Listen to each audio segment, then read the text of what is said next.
We are 24 days away from Resident Evil Village at the time of this recording, and you're gonna see a lot of these videos here on the channel. What is SmackNPie? SmackNPie here, and welcome back to another Resident Evil Village video on the channel, Resident 8 video on the channel. Today we're gonna talk about some industry stuff, some insider stuff, so let's just jump into it. It came out today, a couple of hours ago, and we learned from Industry Insider that Resident Evil 8 is actually a part of Trilogy that starts from Resident Evil 7 and goes into Resident Evil 9. So the Resident Evil 9 will be the final of the three Resident Evil 7, 8, and 9 story. Well, let's see what do we have here. So, Tekken Club reporting that Resident Evil Village will be soon the latest title of Capcom's horror series, which continues the events of Resident Evil 7. As per their latest rumor, the next game, Resident Evil 9, could be the last numbered main chapter in the series. Even though Village technically doesn't have 8 in the title, it still have 8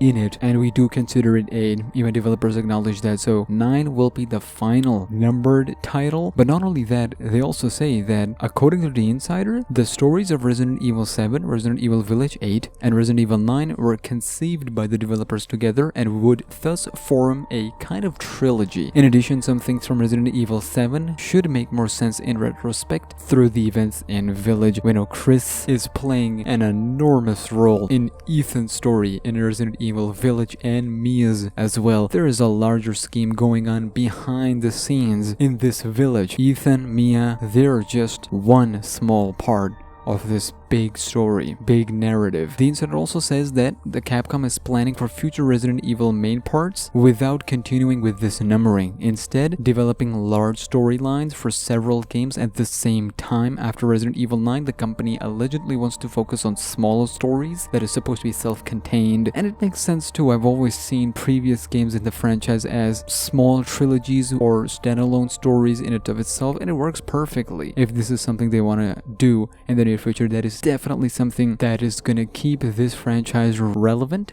fresh for the upcoming generations as well. Resident Evil Village is releasing next month, May 7th on PlayStation 4, PlayStation 5, Xbox One, Xbox Series X and S, and PC as well. We will be playing here on the channel. But before I leave, I've seen some leaks related to Village, and I'm not sure how I feel about it. So in the near future, make sure you're subscribed and notifications on, but in the near future, I'll be discussing each of the leaks and what does it mean for the story and specifically for the future of this trilogy in specific. So some really interesting stuff happening in the future. Make sure you're stay tuned. Make sure you're subscribed and notifications on. Also follow me on Twitter because a lot of things developed there and then made into a video. Also follow me on Insta at @SmackNPie. I'll see you in the next one.